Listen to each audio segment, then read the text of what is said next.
चलो जहाजपुर। धर्म स्नेही बंधुओं, छेड़ाला में एक लाइन बड़ी अच्छी आई है। बिन जाने ते दोष गुणन को कैसे तजिए गहिए। जैसे गुणों को जानना जरूरी है, वैसे दोषों को भी जानना जरूरी है।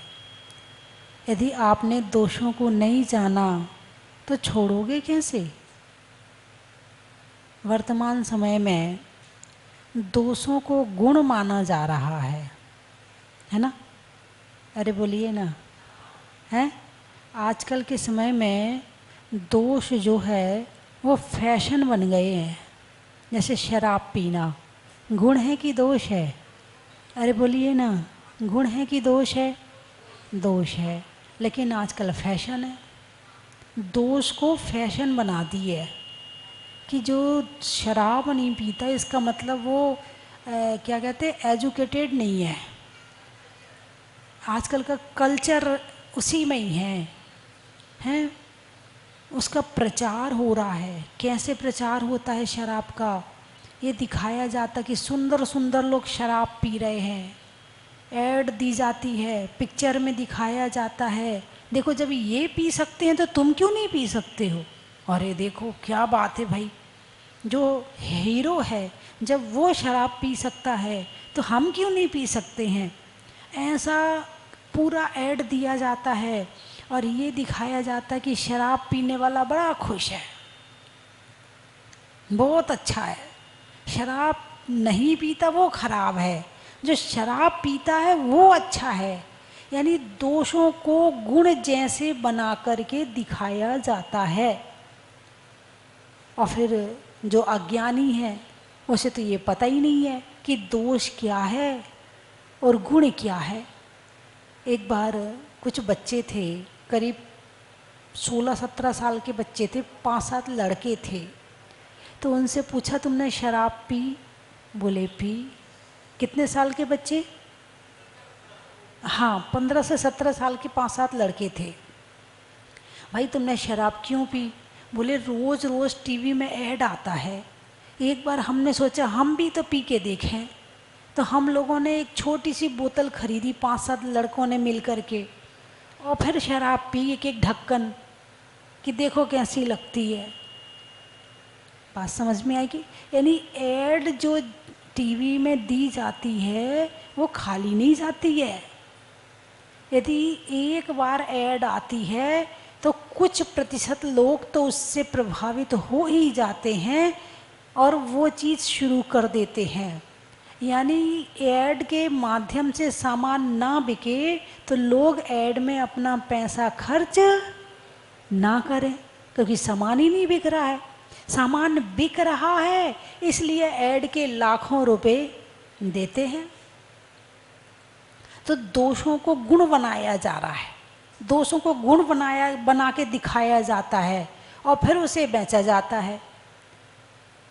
और फिर ये व्यसन है, लत है, आदत है ना, कुसंस्कार हैं। एक बार पड़ जाएं तो पहले तो आदमी शराब पीता है। क्या? पहले आदमी शराब पीता है, फिर शराब आदमी को पीती है। और अकेले आदमी नहीं, आजकल तो औरतें भी पी रही हैं। फैशन बना दी। टीवी में दिखाया कि लड़कियां शराब पीती हैं तो लड़कियों ने शराब पीनी शुरू कर दी। वहाँ जो दिखाया जाएगा इंसान वो करने के लिए तैयार हो जाता है। टीवी में रामायण दिखाई गई, सीता साड़ी पहनी है, पल्लू ढक के रहती है ना। रामायण देख के किसी ने साड़ी पहनना तो नहीं सीखी, मगर छोटे छोटे कपड़े पहनने वाले को देख के छोटे छोटे कपड़े पहनने जरूर सीख लिए। यानी टीवी में से भी अच्छाई दिखाई जाए तो वो नहीं लेते हैं, बुराई जल्दी ले लेते हैं। तो दोषों को दोष मानना पड़ेगा पहले कि दोष क्या है और गुण क्या है। हैं। वर्तमान समय में दोष गुण बन रहे हैं, है ना। पहले सतीत्व क्या था? गुण था। क्या था? गुण था, सतीत्व होना। और वर्तमान में यदि किसी लड़की का बॉयफ्रेंड ना हो, हे तेरा कोई बॉयफ्रेंड नहीं है, तेरा एक भी बॉयफ्रेंड नहीं है, अच्छा तेरे 4 हैं क्या? हाँ मेरे तो 4-5 हैंगे। बात समझ में आएगी? बुराई को गुण बना दिया है और जो उस काम को नहीं करता है उसे दोषी बना दिया है।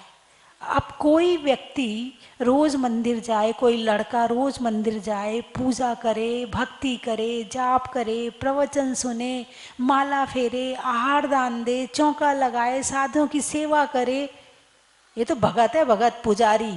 रोज मंदिर जाता है, बड़ा पुजारी बना फिरता है, बड़ा भगत बना फिरता है। उसे ऐसा लगेगा जैसे गाली दे रहे हो। बेचारा मंदिर जा भी रहा होगा तो जाना छोड़ देगा। और वो क्लब में डांस करने के लिए, क्लब में शराब पीने के लिए, वहाँ फैशन है, वहाँ जाने वाला बढ़िया है, और जो मंदिर जाता है वो बढ़िया नहीं है।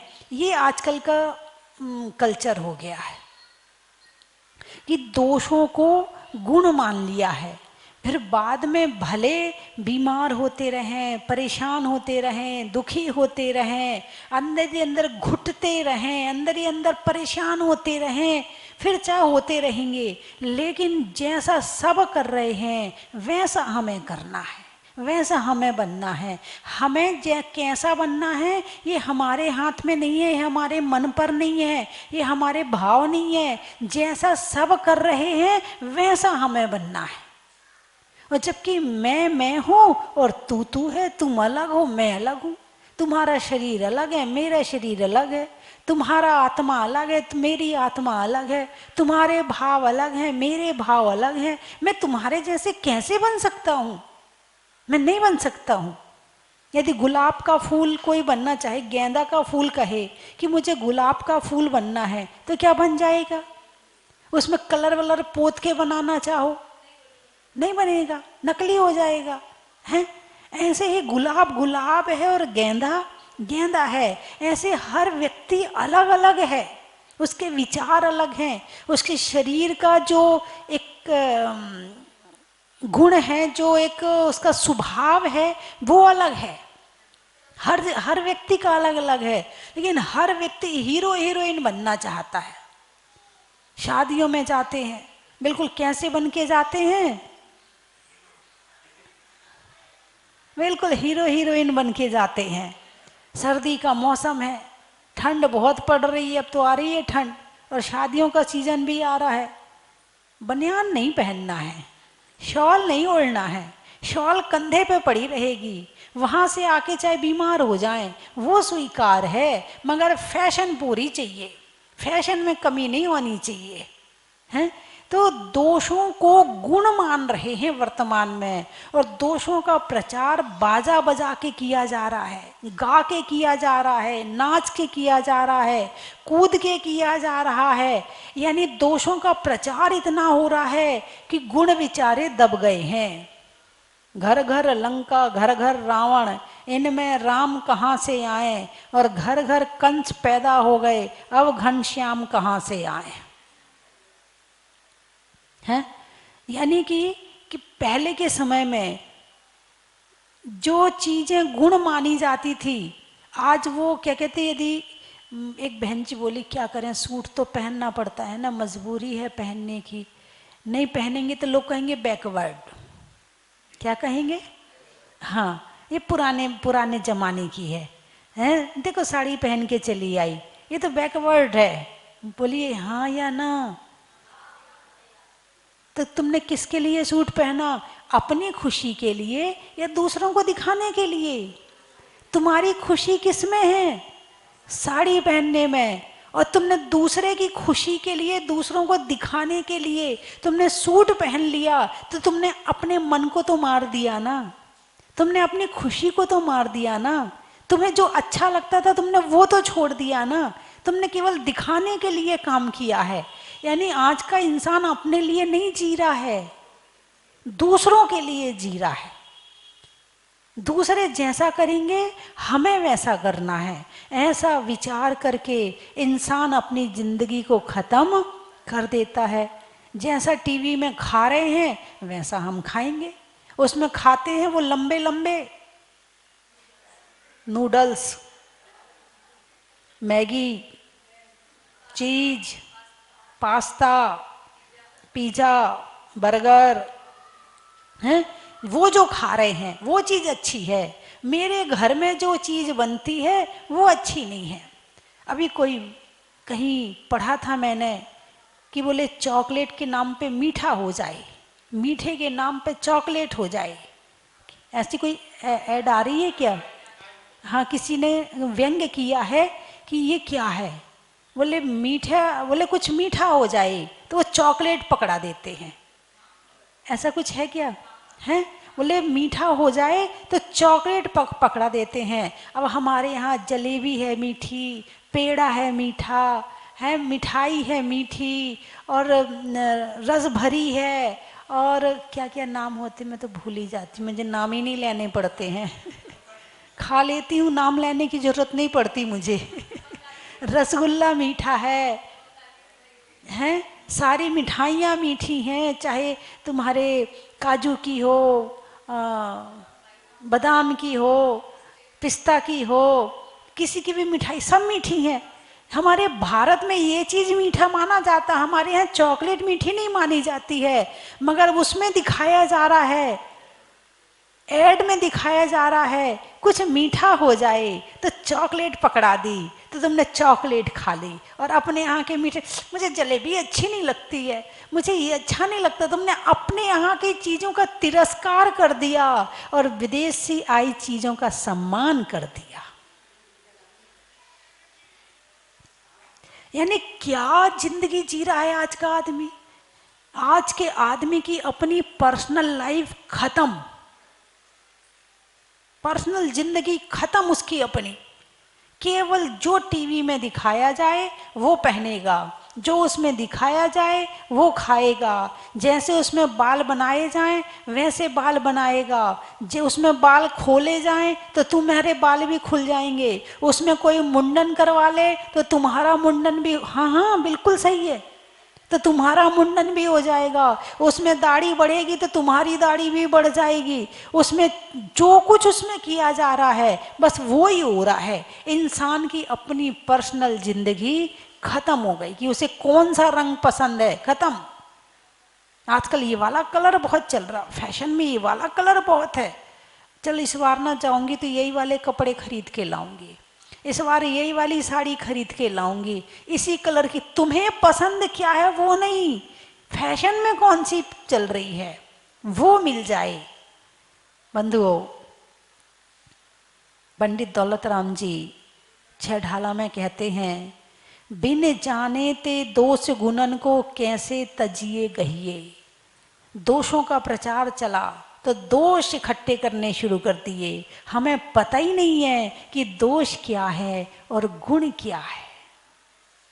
जैसे कि नकली घी और असली घी है ना, नकली घी को असली घी बनने के लिए बहुत मेहनत लगेगी।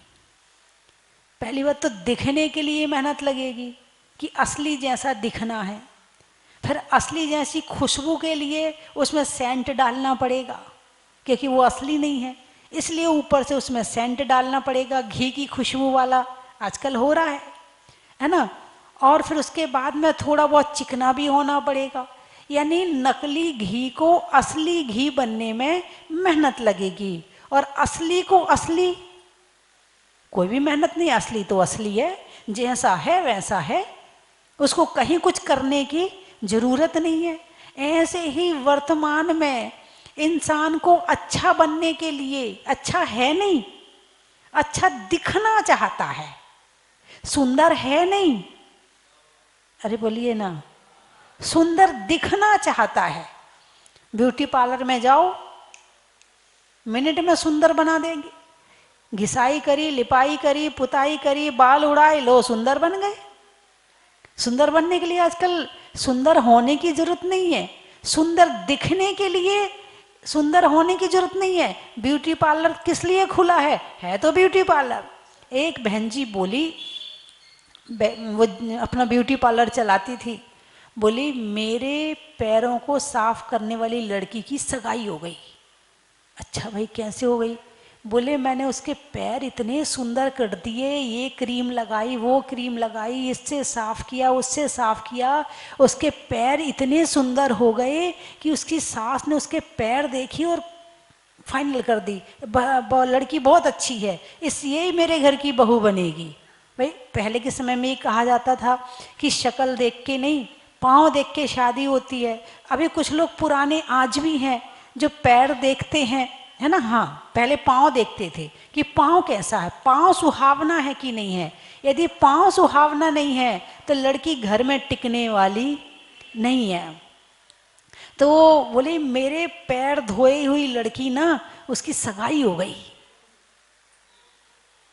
नहीं समझे आप बात को?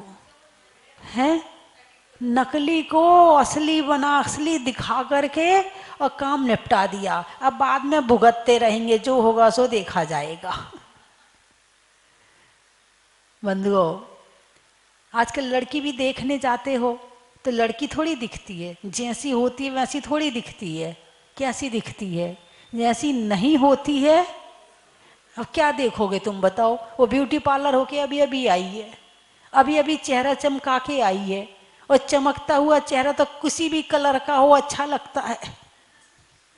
अभी अभी चमका के आई है, फाइनल है, और बाद में फिर वो टिके ना टिके वो बाद की बात है? तो असली को नकली बनाने में कुछ नहीं करना, असली तो असली है।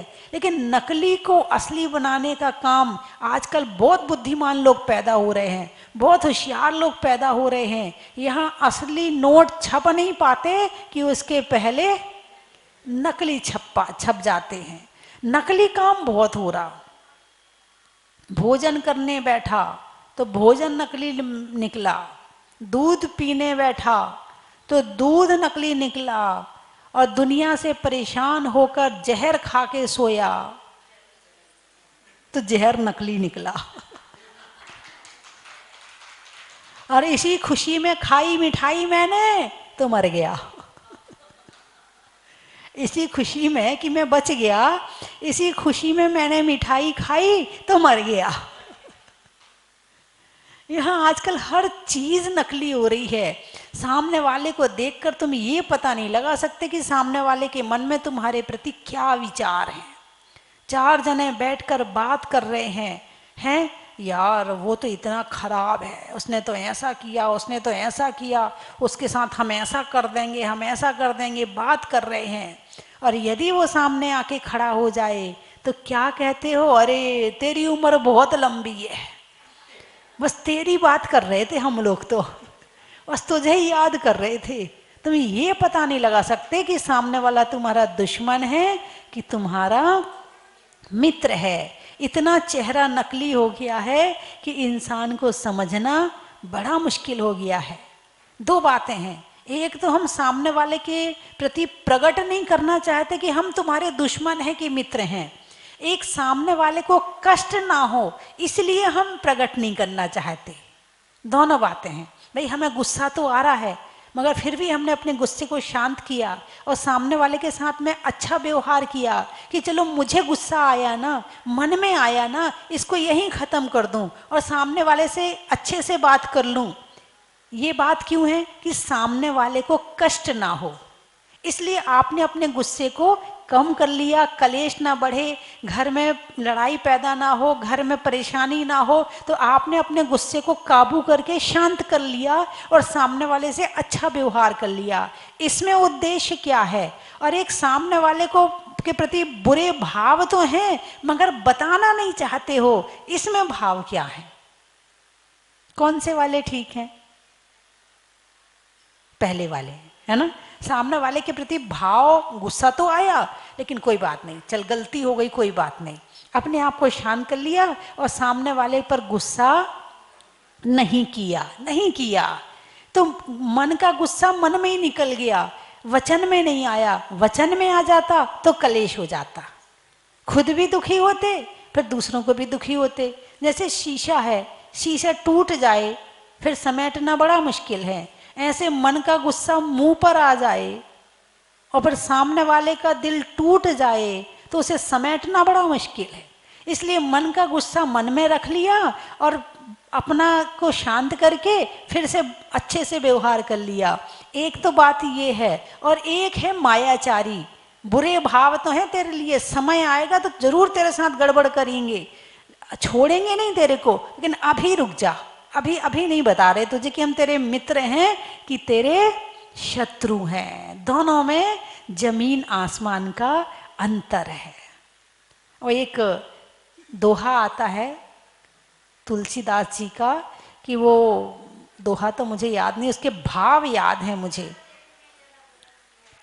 कि तीर, तीर जो है ना, तीर जब तक धनुष के अंदर है तब तक उसने किसी का घात नहीं किया, और यदि तीर धनुष से छूट गया तो फिर वो वापस आने वाला नहीं है। मन में गुस्सा आ गया है, उसको वहीं शांत कर दो तो सामने वाले भी घायल नहीं होगा, और फिर तुम्हें दवा भी नहीं करनी पड़ेगी, मरहम पट्टी भी नहीं करनी पड़ेगी, और यदि तीर छूट गया तो फिर वो वापस आने वाला नहीं है।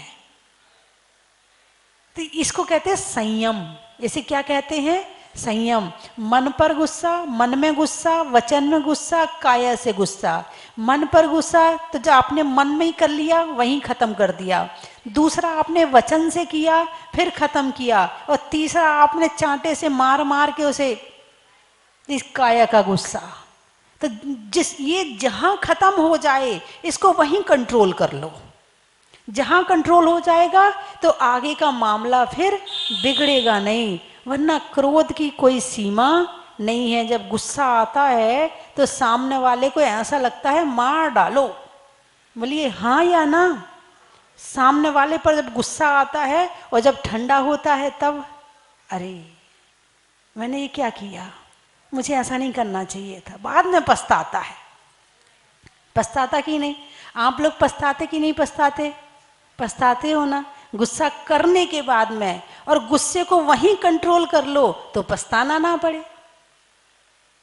बंधुओं, बिन जाने ते दोष गुणन को कैसे तजिए गहिए। दोषों को जानना बहुत जरूरी है कि क्या दोष हैं और क्या गुण हैं, है ना?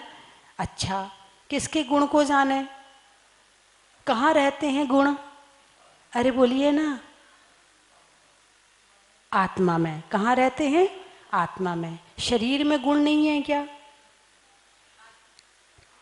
अरे बोलिए ना, शरीर में गुण है कि नहीं है?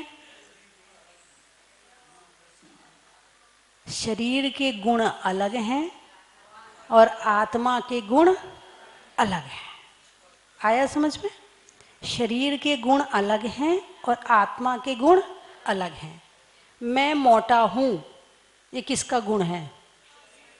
मैं लंबा हूं, मैं काला हूं, मैं गोरा हूं, मैं पतला हूं, मैं हल्का हूं, मैं भारी हूं, मैं बहुत बड़ा आदमी हूं, मैं छोटा आदमी हूं। अब ये किसका गुण हुआ? अरे बोलिए ना, मैं बड़ा आदमी हूं, मैं छोटा आदमी हूं, कैसे हुआ ये? आत्मा बड़ा आदमी है, आत्मा छोटा आदमी। कौन, किससे हमने माना कि मैं बड़ा आदमी हूं? पहले तो हमने शरीर से जाना, आत्मा को तो हम जानते ही नहीं है, जानते केवल शरीर को हैं। तो हमने मैं बड़ा आदमी हूं, मैं काला हूं, मैं गोरा हूं। आत्मा रंगहीन है। आत्मा कैसी है? रंगहीन है। मैं 3 चीजें बोलूंगी, आपको कहना बड़ा ही महत्व है। बड़ों की बात मानने का, अपनी अपनी नहीं तानने का, और जीवन में गुण और दोषों को जानने का, मन को मोड़ने का, पर्वत को तोड़ने का, और बुराइयों को छोड़ने का, बीज में बोने का, कमरे में कोने का, और गुणों के द्वारा सुखी होने का, तलवार में म्यान का, करने में ध्यान का, और आत्मा के ज्ञान का। कहाँ कहाँ से आए हो? दिल्ली। त्रियंचों में बिल्ली का, डंडा में गिल्ली का, और आने वालों में रामनगर दिल्ली का। बहू में सास का, लेने में सांस का, और रामनगर के चतुर्मास का। और कहाँ से आए हैं? अंबाला। दुकान में लाला का, घर में ताला का, और आने वालों में अंबाला का। खेत में खाद का, नहीं होने में विवाद का, और आने वालों में गाजियाबाद का। धैर्यवद। होने में गदगद का, सरस्वती मंत्र में वदवद का, और आने वालों में धैर्यवद का।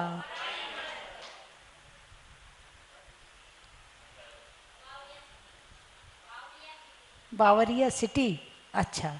ट्रेन में टीटी का, घर में बेटी का, और आने वालों में बावरिया सिटी का। हाँ बोलिए। अशोकनगर। पानी में मगर का, चलने में डगर का, और आने वालों में अशोकनगर का। बड़ा ही महत्व है। होने में बोध का, बच्चों के लिए माँ की गोद का। नेमावर। अच्छा अच्छा। बारात में वर का, पक्षी में पर का, और आने वालों में ब्रह्मचारी जी के नेमावर का। हो गए सारे? बियर का, छोड़ने में बियर का, और आने वालों में ग्वालियर का। शाहगढ़ का, नहीं करने में गड़बड़ का, और आने वालों में शाहगढ़ का। बोले शीतल वाटिका। अच्छा। वो तो यहीं पर है, शीतल वाटिका।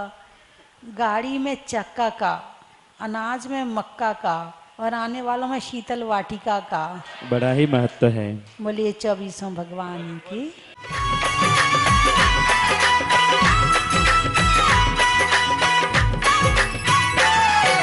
चलो स्वस्ति धाम, चलो स्वस्ति धाम, आओ स्वस्ति धाम। कमल जैन, मेरी वाइफ अनीता जैन, मैं अपने परिवार के साथ सन 2013-14 में सबसे पहले यहाँ पर जब ये मूर्ति निकली थी, जब मैं आया था, माता जी के दर्शन हुए थे। उधर एक छोटा सा कमरा बना हुआ था खाली, उसी के अंदर भगवान श्री जी की मूर्ति थी, और देखकर इतना आनंद आया। मैं आज भी, कल भी एक सज्जन को बोल रहा था, वो जयपुर से आए थे, मेरे साथ खड़े हुए थे, कि मैंने आज तक अपने जीवन में, मेरी 68 साल की उम्र है, मैंने ऐसी मूर्ति के आज तक दर्शन नहीं करे। पूरे में सब जगह गया हुआ हूँ, पर ये जो मुनिसूरत भगवान की मूर्ति है, मैंने इसके आज तक दर्शन ऐसी मूर्ति के नहीं कर पाया।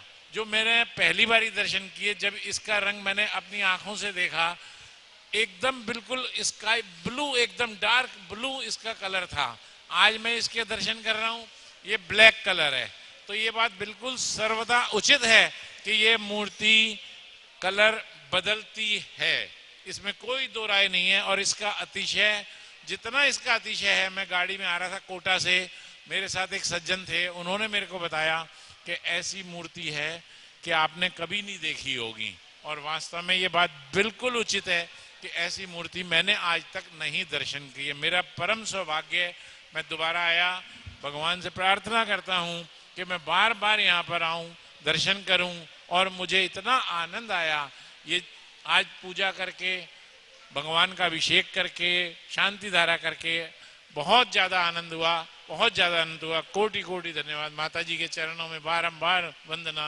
आज मेरे को यहाँ आने के बाद बहुत अच्छा लगा, और इतनी आनंद की अनुभूति हो रही है कि मैं कुछ कह नहीं सकता। और जहाँ तक परिचय की बात है, तो पुलक सागर जी मेरे मामा जी के लड़के हैं, और जय सागर जी भी मेरी मामा जी के लड़के हैं, और मेरी नानी देवमती माता जी संगस्त होके आज देवलोक गमन हो गया उनका। और दिव्य श्री माता जी मेरी मामी हैं। ऐसा करके उस परिवार से जुड़ा हूँ मैं, जो 5 लोग निकल चुके हैं। और सबसे बड़ी बात यह है कि माता जी स्वयं पिंडरई की हैं और मैं पिंडरई का हूँ। इससे अच्छा सौभाग्य कुछ हो नहीं सकता। और आज मैं बहुत आनंद की अनुभूति कर रहा हूँ। मुझे भगवान मुंशीवृतनाथ भगवान की मनोहारी मन भावन मूर्ति के दर्शन हुए। मैं अपना सौभाग्य मानता हूँ और माता जी के चरणों में बारंबार। हम अभी तक पारस चैनल के माध्यम से ही मुनीश्वरनाथ भगवान जी का अभिषेक देखते थे। आज यहाँ आके हमारा सौभाग्य है कि आज हमने शांति धारा की बोली लेकर मुनीश्वरनाथ भगवान जी का अभिषेक किया है, इसलिए हम धन्य हैं। मैं महाराष्ट्र के सभी जनता से निवेदन करता हूँ कि वो यहाँ आए। यहाँ अति सुंदर व्यवस्था है। माता जी ने कम से कम 5 सालों में इतनी बड़ा व्यवस्था करके यहाँ बहुत अच्छी व्यवस्था की। आप सभी इसका लाभ लेवे। जय जिनेन्द्र। जय बोलिए 1008 मुनीश्वरनाथ भगवान की। जय बोलिए गण्य आरिका 105 स्वस्ति भूषण माता जी की। हम श्रमणी आरिका 105 गीश्री माता जी के संगस्त बहने कारंजा महाराष्ट्र से आए हैं। हमारी गुरु माँ चौरई नगर से और उनका ननिहाल सिवनी, जहाँ स्वस्ति भूषण माता जी का जन्म स्थल जन्मभूमि है और माता जी उनकी खास फ्रेंड थी, मित्र थी माता जी की। माता जी का ननिहाल शिवनी था हमारी गुरु माँ का। हाँ, ये श्री माता जी का ननिहाल शिवनी था और माता जी का भी जन्म स्थल स्वस्ति भूषण माता जी का भी जन्म स्थल शिवनी है। दोनों माता जी खास मित्र थे, ऐसा हमने हमारे गुरु माँ ने कहा है। और यहाँ आके हमने अद्भुत मूर्ति का, अतिशयकारी मूर्ति का दर्शन पाया। ये हमारा बहुत बड़ा सौभाग्य पुण्य है कि हम यहाँ पे यह अतिशयकारी मूर्ति का दर्शन पाया और हमारे जीवन में भी ऐसे ही माता जी की तरह संयम हमारे संगस्त बहनों का रहे। ऐसी भावना के साथ भगवान से अर्ज किया है कि हे भगवान, हमारा भी संयम की रक्षा हो और हम भी आगे जाके ऐसे ही माता जी के रूप में हम दीक्षा धारण करें। उसी भावना के साथ भगवान के आगे हमने श्रीफल अर्पण किया है और जल्दी से हम भी माता जी की तरह इसी संयम की लाइन में दीक्षा माता जी का वेश धारण करें। ऐसे मनोकामना, ऐसे मनोरंथ वांछा से हम लोग आए हैं। तो ऐसी भावना के साथ जय बोलिए परम पूज्य गण्य आरिका 105 स्वस्ति भूषण माता जी की। परम पूज्य मम गुरु माँ गी श्री माता जी की।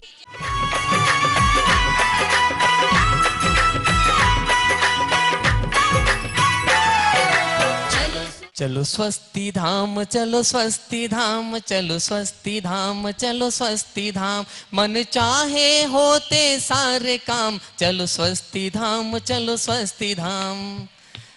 बंधुओं, मैं आपको सादर आमंत्रित करता हूं आने वाली शनि अमावस्या 14 अक्टूबर को आप यहां पधारे। भूगर्भ से प्रकटित चैतन्य चमत्कारी अतिशयकारी 1008 मुनीश्वरनाथ भगवान के मस्तक पर परम पूजनीय भारत गौरव गुरु मां गण्य स्वस्ति भूषण माता जी की संगस्था छुल्लिका अर्थमती माता जी के सत्संग पावन सानिध्य में बड़े बाबा के मस्तक पर 1008 कलशों से महामस्तकाभिषेक होगा। बंधुओं, वर्ष में 1 या 2 बार शनिवार और अमावस्या दोनों संयोग मिलते हैं।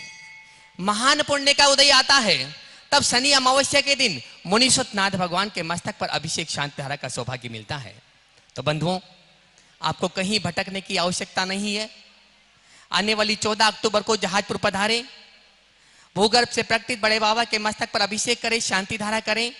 अपने घर में रोग शोक आदि व्याधि को दूर करने के लिए, शनि ग्रह बाधा को दूर करने के लिए, सुख समृद्धि के लिए बड़े बाबा के मस्तक पर शनि अमावस्या के दिन एक कलश करवाएं, शांति धारा करवाएं। इसकी न्योछावर राशि मात्र 5100 रुपए है। अब आपको कैसे पता चलेगा कि आपके नाम से शांति धारा हुई है? बंधुओं, उस दिन बड़े बाबा का जो अभिषेक होगा, शांति धारा होगी, उसका पारस चैनल पर सीधा प्रसारण होगा सुबह 8:45 से।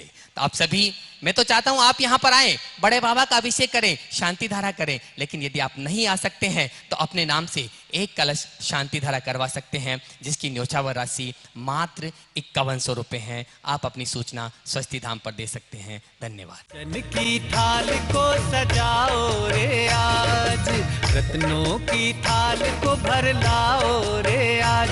आओ आओ करे रे गुणगान आरती भगवन की। आओ आओ करे गुणगान आरती भगवन की। आओ आओ करे रे गुणगान आरती भगवन की।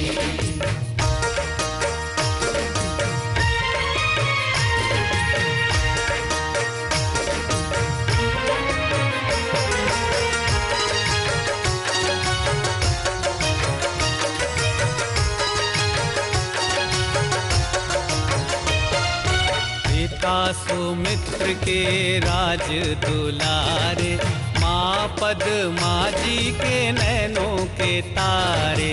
पिता सुमित्र के राज दुलारे, माँ पद्मा जी के नैनों के तारे।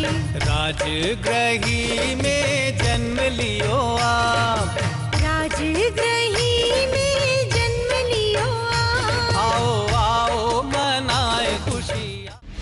अपने इस मानव भव को सफल बनाने का आपके जीवन में आया है अभूतपूर्व अवसर। स्वस्ति धाम प्रणेत्री परम विदुषी लेखिका भारत गौरव आर्यका श्री स्वस्ति भूषण माता जी की पावन प्रेरणा एवं मंगल आशीर्वाद से मध्य प्रदेश की धन्य धरा पर स्थित सिद्ध क्षेत्र सोनागिर के पवित्र पर्वत पर बन रहा है भव्याति भव्य सहस्त्रकूट जिनालय। आप अपने व अपनों के नाम से एक प्रतिमा अथवा एक से अधिक प्रतिमाएं विराजमान कर सहस्त्र पुण्य के भागीदार बने। एक प्रतिमा की न्योछावर राशि 1,11,000 रुपए मात्र। अपनी स्वीकृति प्रदान करने हेतु दिए गए नंबरों पर शीघ्र संपर्क करें।